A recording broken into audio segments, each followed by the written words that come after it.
Good afternoon, everybody. Welcome to Curious Minds. Our topic for today is change and development in rural society, and this is chapter 4 of class 10 Sociology. This is part 2 of the video.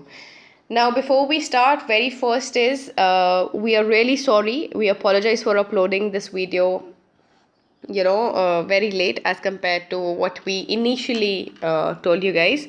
Okay, second is we are really thankful for we really thank you all for bearing with us, okay, despite of all our shortcomings, and thanks a lot for all the support that you guys have given us. It is only because of your support that we've landed where we are.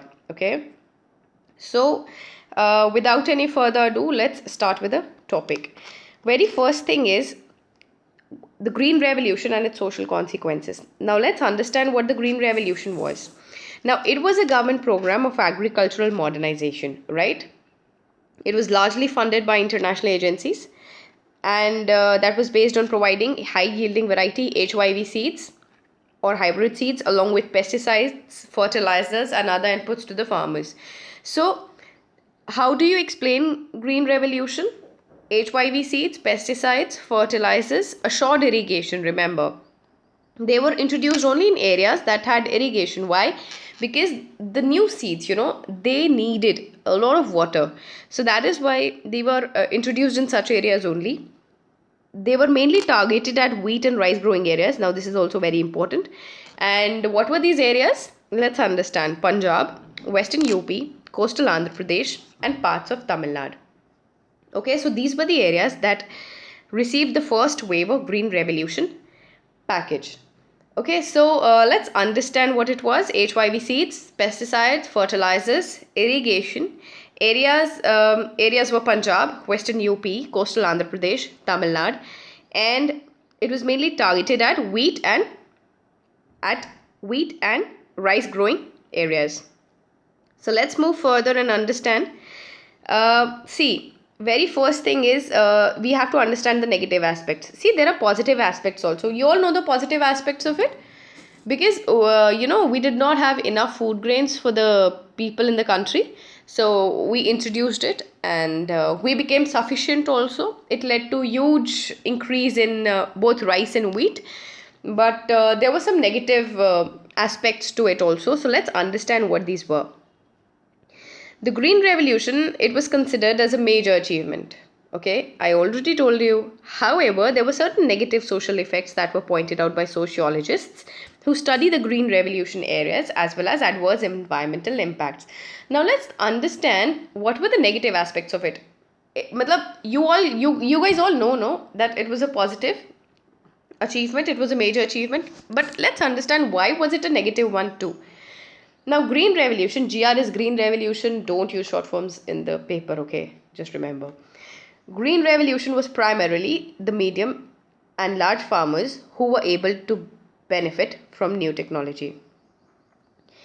See, I think the sentence formation is incorrect here. So, Green Revolution, it primarily, what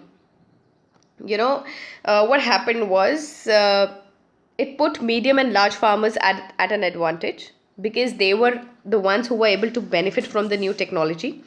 Okay, why? Because the inputs were expensive, and the small and marginal farmers, obviously, small and marginal farmers cannot afford that much.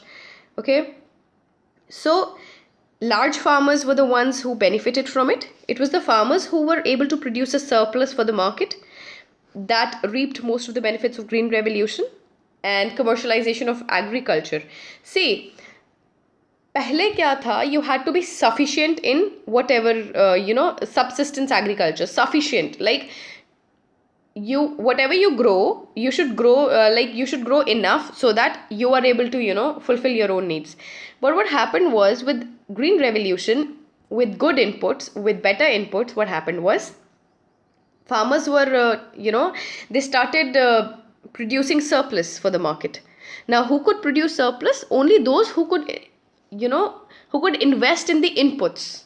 Inputs were very expensive, so large farmers obviously benefited from it, right? The commercialization of agriculture kya hai?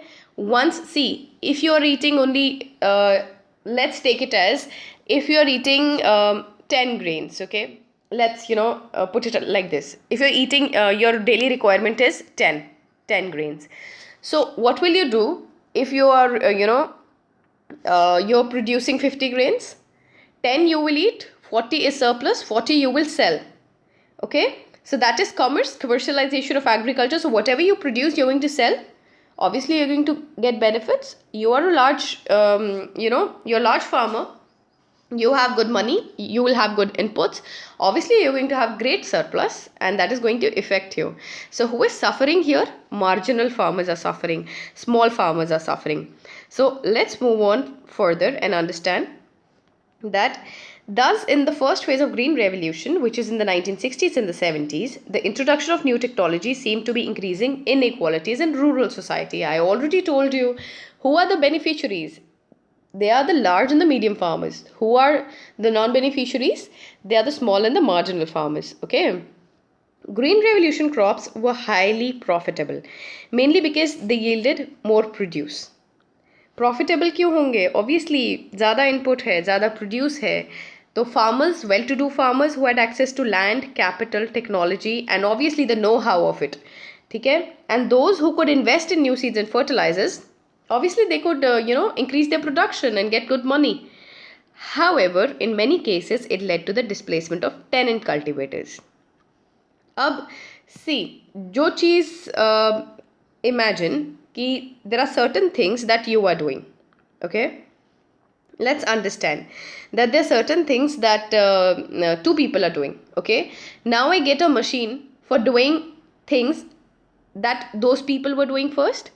So अब now that I have a machine, why would I give money to those two people, right? So they're going to shift, they're going to move away. So that is what happened.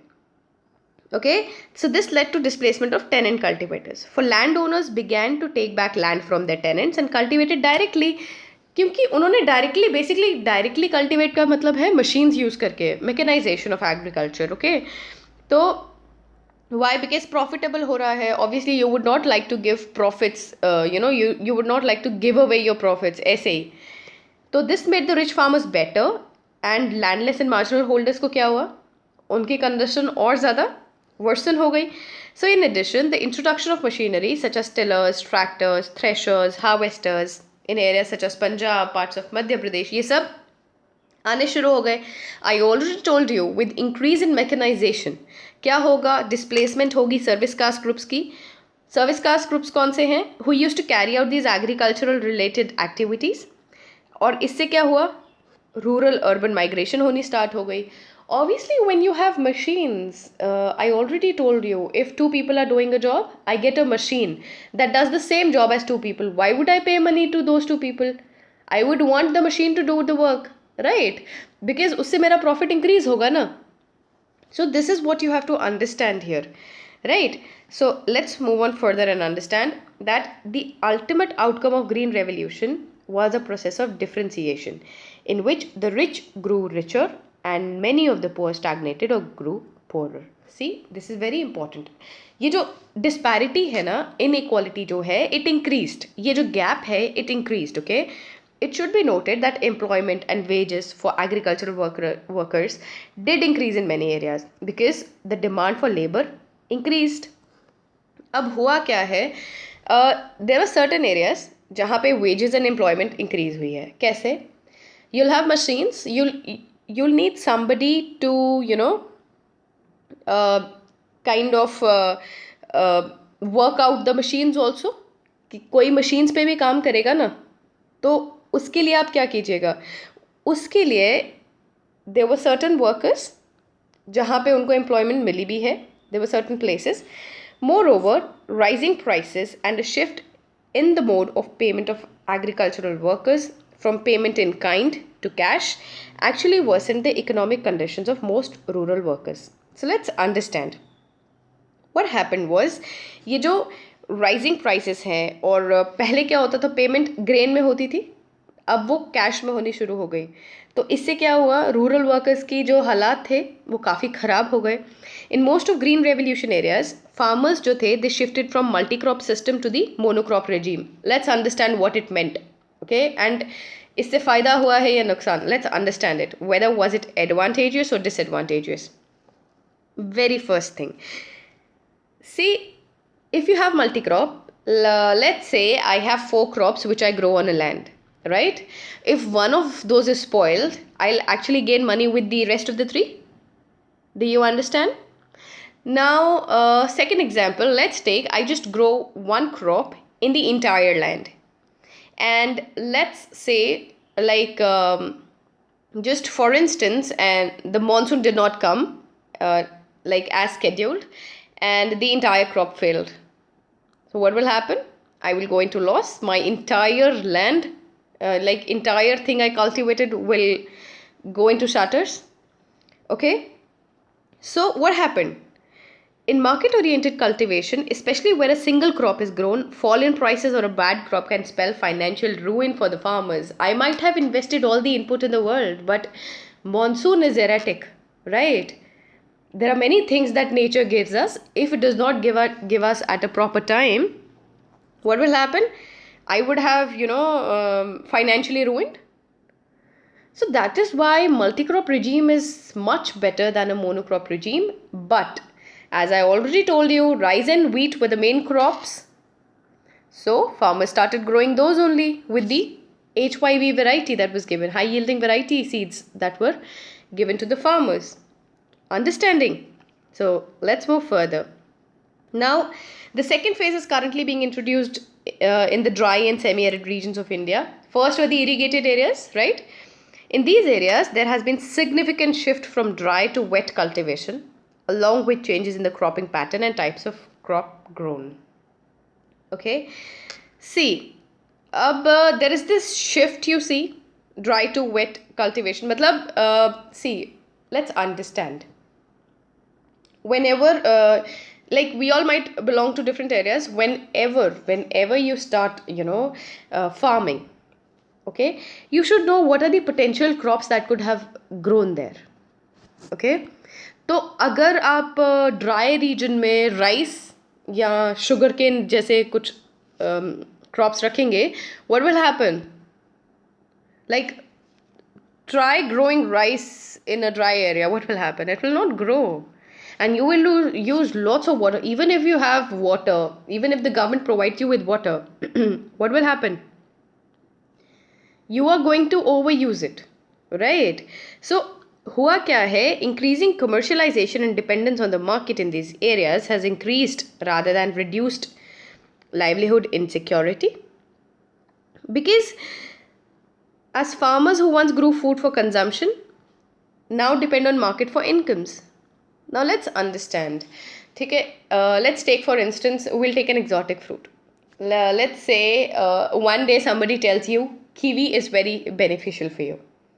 Okay, so what are you going to do? You are just going to grow kiwi. What about farmers and who grow other fruits? Understanding. Let's say if one day somebody tells you bananas are the most, like good fruits, healthy fruits and superfood, what will you do? The farmers who are growing those will benefit and the rest.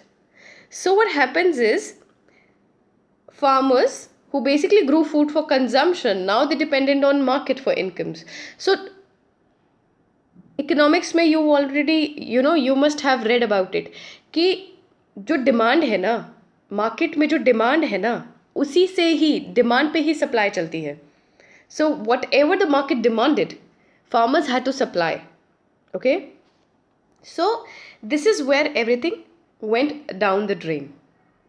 Because इससे क्या होता है, जो rich है वो richer हो जाता है, जो पुअर है वो पुअर हो जाता है. बिकॉज जो कमर्शलाइजेशन है, जो डिपेंडेंस है, वो मार्केट पे डिपेंड करना स्टार्ट हो जाती है, right? Another negative outcome of the Green Revolution strategy was worsening of regional inequalities. I already told you, वैसे ही वैसे ही disparities है farmers के बीच में. Second is regional inequalities. The areas that underwent this technological transformation became more developed, while other areas, they stagnated. For instance, the Green Revolution was promoted more in western and southern parts of the country, and in Punjab, Haryana, western UP than in the eastern parts of the country. See, why? Regional inequality क्यों है? Why? Because there were certain areas, that were like those areas, green revolution was introduced in particularly those areas, right? तो बाकी सब areas में क्या हुआ है? Transformation stagnate हो गई है, ऑब्वियसली इसलिए रीजनल डिस्पैरिटी है. जहाँ पे ग्रीन रेवोल्यूशन पहले आई है वो आज भी better, they have good income and they have better farmers के हालात वहाँ पे बेहतर हैं. And there are many regions in the country where farmers are basically committing suicides and they are their lives are affected. They don't have food to eat despite of them being farmers. Understanding? So we would not like a condition like that. And the sharp caste and class inequalities together with exploitative labor relations in these areas have given rise to various kinds of violence in the recent years. अब देखो, we are reading sociology, caste and class is going to come somewhere. तो ये वाली inequalities भी हैं, exploitative labor relation भी है. You all know जैसा हमारा caste structure है, there are certain castes who will look down upon the other castes. Okay, class inequality है because people who have less money are most likely to be sufferers. Or obviously exploitative labor relations hai. If you don't have money, if somebody tells you that you'll have to work this many hours, you are going to work, irrespective of any law in the world, right? In the view of negative environment and social impact of modern methods of cultivation that has been observed, a number of scientists as well as farmer movement now suggest a return to traditional, more organic seeds and methods of cultivation. Now, let's understand, this is very ironical. Ironical क्यों है? Because you'll realize now, I don't know how many of you use those apps, वो vegetable apps like Milk Basket and Grofers. If you guys use it, you will know that whichever fruit has organic in the bracket is most likely to be more expensive. Okay, so if you're in agriculture and you want more profits, you are going to have to do that agriculture in the organic way because you're going to get good money of that. How will you make anything organic? Obviously, if you go to the traditional cultivation of it. So many scientists, now they suggest a return to traditional methods. And many rural people themselves, they believe कि जो hybrid variety है ना, वो healthy नहीं है. The traditional ones are more healthy.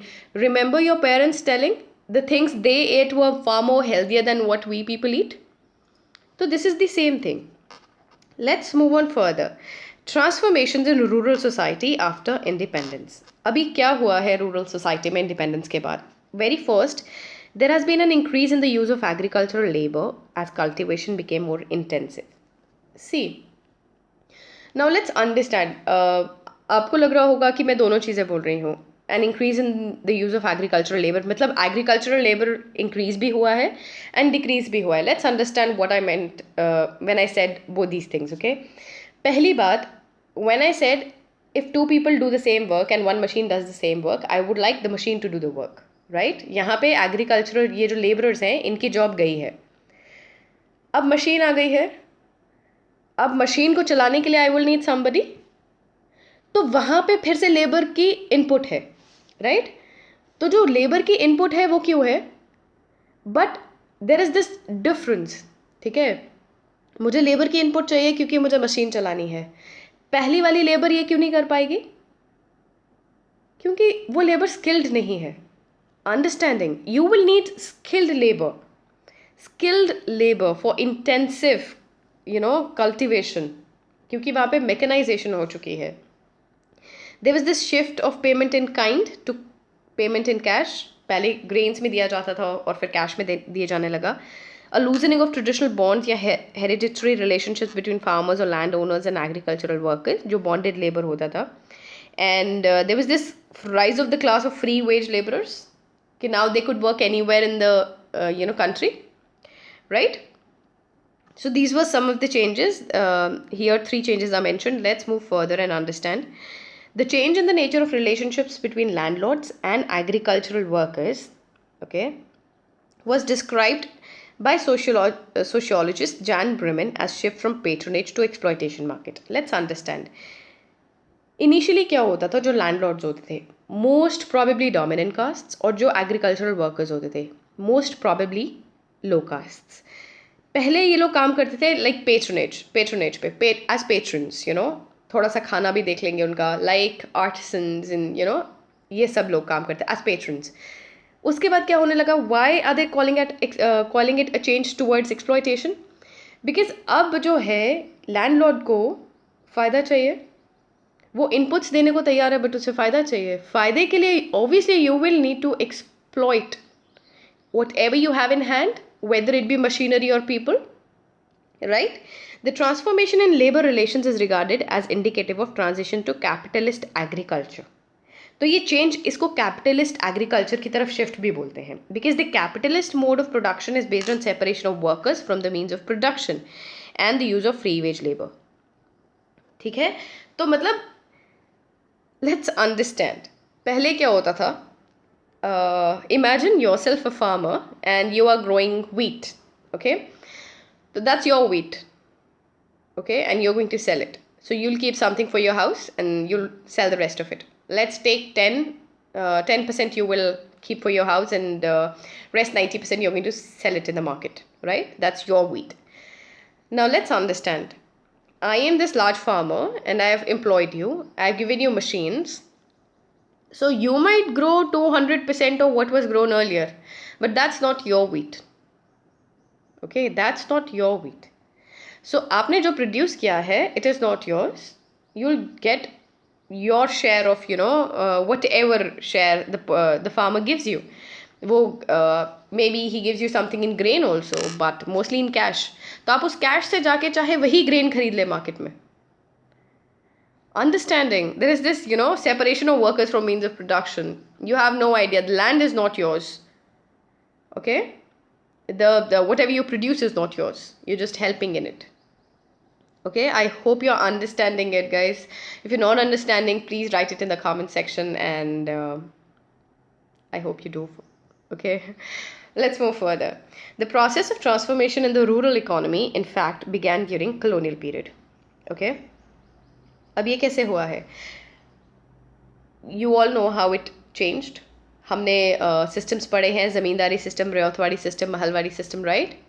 So you'll have to go back to that video and let's move further. However, the pace and spread of change rapidly increased after independence. क्यों? क्योंकि जो government है ना, it started promoting modern methods of cultivation and attempted to modernize rural economy through other strategies. The state invested in the development of rural infrastructure, irrigation facilities, roads, electricity. ये सब help किया है किसने? Government ने. Okay. The overall outcome of these efforts at rural development was not only to transform the rural economy and agriculture, but also agrarian structure and rural society itself.